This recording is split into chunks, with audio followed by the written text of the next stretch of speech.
그 종교와 이제 피올라 마음학교 얘기를 좀 해볼 텐데요. 김현수 선생님도 한때 발을 잘못 들여놓은 적이 있다고 하셨는데요. 이제 상상으로 자기를 죽이고 버리는 수행을 해서 이제 공체험을 하게 하는 그 수행이 지금 돌아보면 어떤 문제가 있는 것으로 보입니까? 이게 이제 기본적으로는 체험이라고 하는 거는 오온이거든요. 느낌. 그러니까 느낌을 붙들고 있는 거거든요. 그런데 이제 느낌이라는 건 생멸하는 거잖아요. 그러니까 결국은 이제 우주다라고 하는 거를 자기 느낌으로 이게 우주다. 이렇게 넓어 툭 터진 호응 공간 느낌. 이렇게 무한히 확장된 느낌. 이거를 이제 우주라고 착각하고 있는 거예요. 근데 사실은 그건 뭐냐면 마음이 장난친 거거든요. 진짜 우주는 뭐냐면 그런 게 딱 끊어져야 돼요. 아무것도 있을 수가 없어야 돼요. 그러니까 내가 만들어낸 이런 어떤 감각의 유무를 가지고 이걸 진리라고 하는 것 자체가 이제 착각이고 그 또 이 본래는 무아인데 죽이고 버리고 뭐 호공 만들고 할 애가 없죠. 그러니까 이제 그것도 이제 정견을 못 하고 있는 것이고 그래서 결국 몸을 나라고 하나 허공을 나라고 하나 마찬가지다. 느낌을 나라고 하는 점에서는 똑같다. 그러니까 하나도 발전한 게 없다. 그렇게 말할 수가 있는 것 같아요. 예. 그러니까 우리 어떤 마음의 세계 어떻게 보면 이제 그 생각이 끊어진 자리는 너무나 이제 간단하기도 하지만은 마음이라는 게 너무 요사스럽고 심층 의식이 너무나 무한해서 마음의 작용으로부터 참 벗어난다는 것이 우리가 일생 수많은 생을 윤회하면서도 거의 벗어나지 못하는 게 그 마음 장난으로부터 이제 벗어나지 못한다고 그러는데 계속 마음 장난에서 이제 마음 공부라는 것도 대부분이 놀아나는 것이 아닌가 싶은 생각이 듭니다. 그 이제 자기가 하려고 하니까 내가 도를 이루고 뭔가를 성취하고 뭔가 얻고 가지려고 드니까 그러는 실수들이 자꾸 생기는 것 같아요. 그게 아니라 그냥 나만 걷어내고 내가 나라고 생각하고 붙잡고 있는 느낌들이 본래 이게 그냥 생멸하는 거구나. 일어났다 사라지고 또 일어났다 사라지고 이게 그냥 내 능력의 하나구나. 이렇게 보면 그러면 뭐 이렇게 그냥 원래 그 자리에 다음에 남는 거는 그냥 이 생명 에너지밖에 없어요. 네. 근데 그런 과정 자체가 저도 예전에 이제 몸이 엄청나게 이제 아파본 적이 있는데요. 몸이 아파서 이제 요즘 이제 현대병들은 병원에 가서 잘 그 진단이 안 되는 병들이 너무 많거든요. 현대 이제 병들이. 이제 저도 약간 이제 그런 종류의 이제 대부분 요즘 사람들이 겪는 뭐 자가면역성 질환들이 대부분 병원에 가면 뭐 진단해도 뭐 온갖 검사를 해도 뭐 전혀 당신 괜찮은데 근데 난 아파 죽겠는데 괜찮다 그러니까 더 미치 지경이 되는 거예요. 그럴 때는 이제 그 실제 몸이 이제 아프고 통증이 있으니까 세상에서 조금 뭐 침나서 낫는다 아니면은 뭐 사열해서 낫는다 또 아니면은 뭘 해서 낫는다 그러면은 거기에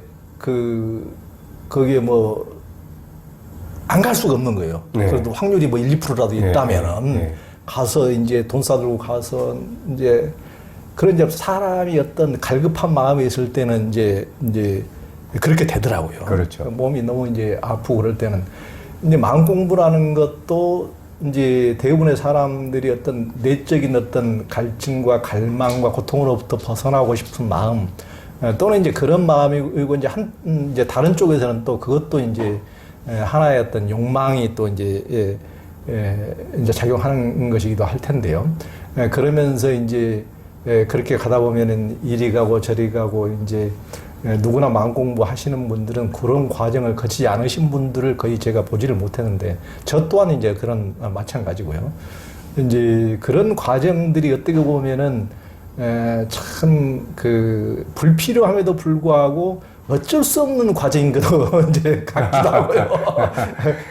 그렇지만 이제 어느 정도 건전한 상식이 있다면은 이제 그 해보고 또 이성적인 판단을 하고 어느 순간에는 이제 확연히 돌아설 수가 있어야 되는데 요즘 이단 사이비에 빠져서 어느 이제 미국의 어떤 집단에 가서 같이 뭐 집단 자살을 하기도 하고 하는 것처럼 그러니까 거기에 어떤 자기의 인생을 송두리째 사로잡혀서 이제 그렇게 조금 잘못된 길로 가는 경우랄까 삶의 노예로 이제 사는 경우랄까 그런 걸 보면 이제 또 너무 안타까운 참 삶의 과정에서 만공부의 과정에서 그런 과정이 어쩔 수 없겠다 싶으면서도 너무 또 그렇게 삶을 이렇게 망쳐버리는 지경까지 가는 것을 보면 참 너무 안타깝더라고요.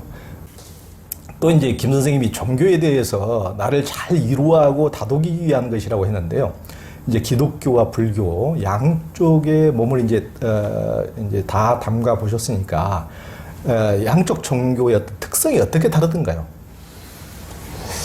글쎄, 저는 그 본질은 같은데 그 뭐라고 할까 그 본질로 다가가는 방법이 좀 다르다. 그러니까 왜 그런 말이 있잖아요. 그 같은 산을 오르는데 올라가는 길이 다를 뿐이다. 그런 말이 있는데 저는 정말 거기에 공감을 하고 사실 진리의 특성을 아주 줄여서 보면 뭐 사랑 또는 뭐 자비라고도 할 수 있죠. 사랑, 그다음에 지혜, 그다음에 뭐 평화, 뭐 이런 정도로 줄일 수가 있잖아요. 근데 사실 우리가 생명의 너나가 없고 그리고 우리가 모두 한 생명의 다양한 움직임이고 발현이라는 걸 보면 너가 곧 나고 내 생명과 네 생명이 둘이 아니고 뭐 이렇게 되니까 사랑할 수밖에 없는 것이고 그러니까 당연히 예수님 말씀도 지당한 말씀이고 또 그렇게 깨어나려면 우리가 지혜가 없으면 사랑이 맹목으로 흐를 수가 있거든요. 그렇게 되면 또 집착이 될 수도 있고 아니면은 이렇게 지혜가 없는 사랑은 또 그 한계가 있어요. 그러니까 깨어남이 없는 사랑은 뭐 어디까지는 할 수 있는데 그 다음은 못하겠다 뭐 이런 한계도 있고 그래서 결국은 불교는 좀 이렇게 지혜를 강조하는 측면이 있고 기독교는 사랑과 자비를 강조하는 측면이 좀 더 센 거지 본질적으로 다른 것은 아니다 이런 생각을 하고 있습니다. 네. 그렇죠. 그러니까 예수님, 부처님처럼 어느 정도를 넘어선 이러신 분들은 두 분 간에는 제가 보기에는 세상에서 가장 친하신 분들인데 현실적으로 지금은 두 분이 가장 안 친한 것처럼 보이는 이 세상의 사람들이 얼마나 두 분에서 거리가 멀어져 있는가 이제 그런 것을 많이 느낍니다.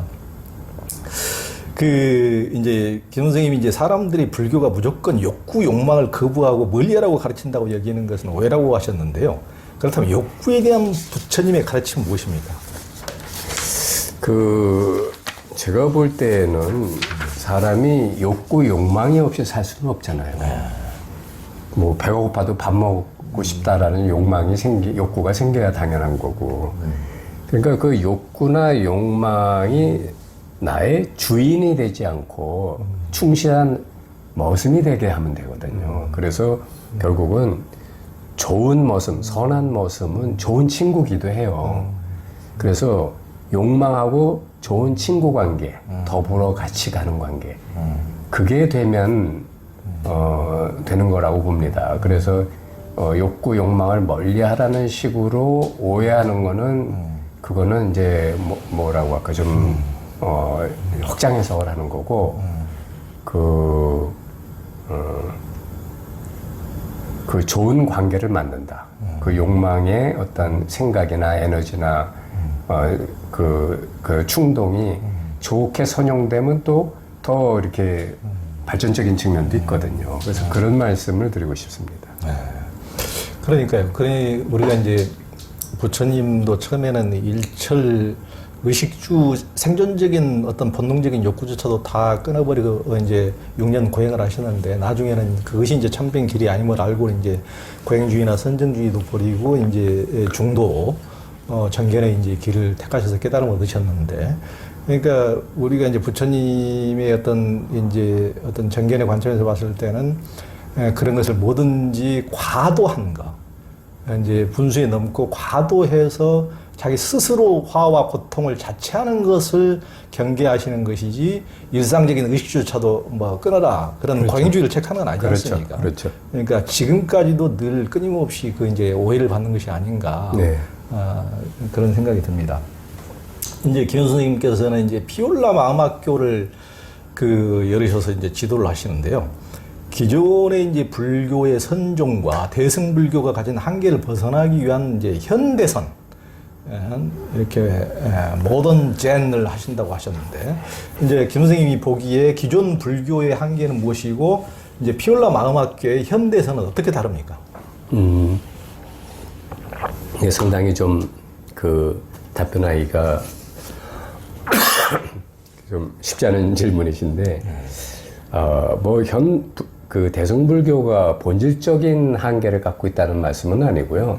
단지 현실 적응 내지 현실의 대승불교의 진실을 전파하는 방법론적인 측면에서 좀 한계가 있다, 문제가 있다, 이런 생각을 합니다. 우리가 다 알다시피, 현대인들이 대승불교에서 지금 주창하는 화두 참선을 하기 위해서는 현실을 제대로 살 수가 없어요. 회사를 그만두고 어디 출가하든지 아니면 뭐 휴가를 내고 진짜 어디 가서 몇 달간 푹 처박혀야 되는 방법밖에 없고, 또 화두 참선에 대해서는 사실 너무나 많은 책도 나오고 안내도 나와서 현대인들은 사실 안다병 환자들이거든요. 그래서 다 알고 있어요. 어떻게 화두를 들어야 되고. 그런 의식 구조에서는 의단이 안 생겨요. 그러니까 이 의심이 정말 이거 아니면 미쳐 죽겠다, 너무 갑갑하다, 이래야 되는데, 현대인들은 그렇게까지 자기를 몰아갈 만한 열정적인 구도심도 별로 없을 뿐만 아니라 설사 있다 하더라도 그런 존재 방식하고 친하질 않아요. 바로바로 해결되는 삶을 살았기 때문에. 그 옛날 방식을 현대에 와서 계속 강조하는 이게 좀 현실과 부적응적인 문제점을 야기시키고 있고, 그래서 불교가 타 종교에 비해서 좀 쇠퇴일로에 있지 않나. 이제 저는 그렇게 생각하고요. 그래서 현대선이라고 하는 거는 그냥 어디로 갈 것도 없고, 따로 거창하게 무슨 의단을 만들고 어디 집중해서 의심을 증폭해가지고 이럴 필요도 없다. 그냥 일상생활 속에서 그냥 툭툭 던지는 거예요. 그것이 이제 나의 선이라고 하는 게 본질을 단순하게 보자 이거니까. 예를 들어 이제 이런 것도, 이 컵이 언제부터 여기 있었습니까? 이것도 저는 이 질문을 저한테 옛날에 누가 던졌어요. 어떤 스님이. 그래서 그때 당시에는 뭐라 했냐면, 제가 갖다 놓지 않았는데요. 누가 갖다 놓은 거 언제부터 여기 있었냐? 근데 그 질문이 나중에 공부해보니까 아니더라고. 이건 뭐냐면, 이 컵이 여기 있다라는 분별을 너는 언제부터 시작했냐라는 질문이에요. 왜? 그 분별하기 전에 이건 여기 없었거든. 그렇죠. 그렇죠? 그러니까 이 컵이 여기 왜 있습니까? 그러면 이거에 대해서 자기가 이 자체가 선문답이에요. 안 그렇습니까? 그렇죠. 네. 내가 봐주기 전엔 꽃이 아닌 거죠. 그럼요. 그러니까 그렇게 되면 너는 언제부터 너인가? 나는 언제부터 나인가? 이거 다 선문답이에요. 그렇잖아요. 그러니까 이런 우리 일상생활 속에서 예를 들어 저 사람이 내가 그냥 오가면서 만난 사람인데 어느 날 갑자기 그 사람한테 인사를 던지는 거로 인해서 친해졌다. 그래서 다른 의미가 됐다. 그러면 이런 것도 나한테는 하나의 선이에요. 그렇죠? 존재가 바뀌었어. 전에는 그냥 평면적인 사진 속에 아무것도 아닌 그냥 전삼삼 후삼삼 같은 존재였는데, 지금은 입체감이 생겼어. 다른 사람보다 가까이 보이는, 돋보이는, 그죠? 뭐가 이렇게 만들었어? 누가 이렇게 만들었을까? 이제 이런 것들도 다 하더라고요. 그러면 우리 일상생활 현대선이라고 하는 거는 저는 그 도체에서 일어날 수 있다고 봐요. 뭐 자기가 던지면 다 선이야. 이 밥은 어제 먹은 쌀밥과 변함이 없는데 왜 어제 밥맛은 지금 오늘 아침 밥맛과 왜 다른가? 이것도 자기가 던져볼 수 있는 질문이고. 그러니까 이제 이렇게 한다면 굳이 어디로 갈 것도 없고 무슨 뭐 복잡한 뭐 미리 예습 공부를 해서 뭐 본격적으로 화두 참선한다고 덤벼들 것도 없고 그냥 삶에서 지금 나라는 현상이 일으키고 있는 이 모든 것이 다 그냥 공부거리가 돼요. 그러니까 현대선이 이제 저는 지금 예컨대 우리 서양에서 그 이렇게 선을 가르치고 있는 많은 그 성각자들이 계시잖아요. 뭐 이렇게 뭐 이름을 뭐 굳이 댈 것도 없이 뭐 이렇게 책도 많이 쓰시고 뭐 여러 그런 분들이 계신데 그런 분들이 되게 보면 중국의 옛날 뭐 또 뭐 화두 참선 이런 거 갖고 얘기하시는 분 하나도 없어요. 다 그냥 자기들의 얘기를 하고 있는데 그게 그대로 선문답이 된다고요. 그럼 그게 현대선이죠. 그래서 이제 좀 우리나라도 어떻게 선의 발상제의 하나라고 할 수 있는 나라가 오히려 서구에 비해서 지금은 현대선적인 측면에서는 뒤처졌다. 저는 그렇게 말씀드리고 싶고 그래서 그런 거를 이제는 좀 새로운 변화와 운동을 일으켜야 될 때가 아닌가 하는 생각을 하고 있다는 것입니다. 굉장히 중요한 것 같아요. 그러니까 실은 그 이제 선불교 안에서도 그게 없었던 것이 아니고 예전에 선사들이 뭐 쭉 역사적으로 전등의 역사를 보더라도 이렇게 뭐 참선해서 앉아서 그 마조선사 얘기도 있듯이 그 아무리 그 벽돌을 간다 그래서 그게 거울이 되느냐고 이제 문답에서 이미 드러나 있듯이 앉아서 한다고 그것이 깨달아지는 것이 아니다. 그래서 대부분이 이렇게 문답을 통해서 은하야 대우하는 것이 말끝에서 팍팍 이렇게 생각을 몰록 놓는 것이 선의 전통이지. 계속 이렇게 앉아서 갈고 닦는 것이 이제 선의 전통은 아니었기 때문에 불과 얼마 전까지만 해도 구산선사 뵀다고 그러지만 그분들까지도 다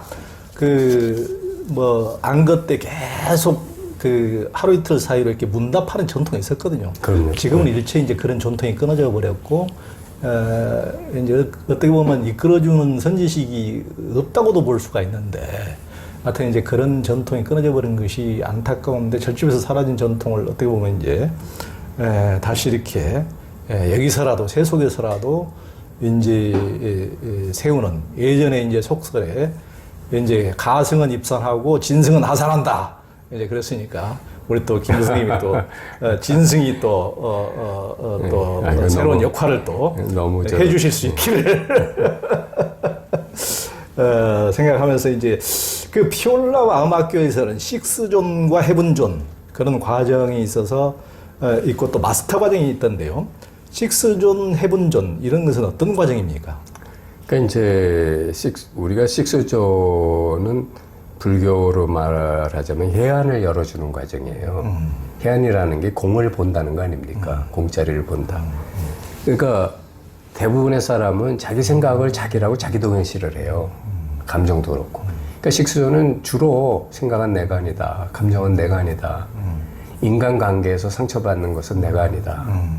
계속 내가 아니다. 그런 여태까지 그걸 나라고 여겨왔던 거기에서 그거는 생각과 느낌과 감정이 난무하고 있었을 뿐 그 자리는 비어있다.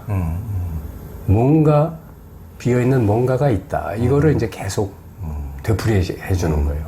그래서 뭔가 그렇구나. 생각이 내가 아니고 감정이 내가 아니고 그 이전에 뭔가 비어있는 그러나 살아있는 어떤 자리. 그게 나구나. 이렇게 해안을 열어주는 방향으로 가는 거예요.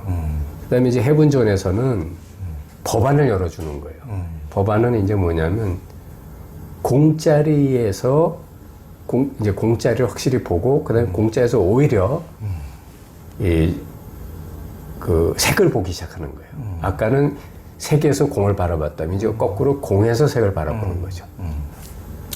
그래서 이제 해분존에서는 이제 그 진짜 이 생명장의 자리, 진리의 자리가 뭐고 이 생각 감정, 느낌 이 자체도 다 이것도 생명의 움직임이고 이런 것들이 다 그 살아있는 의식의 활동인데 내가 그 내용물에만 빠지지 않는다면 이게 그대로 다 진리 아닌가, 번뇌 즉 보리 아닌가, 이런 걸 실질적으로 증득하게 하는 과정이고요.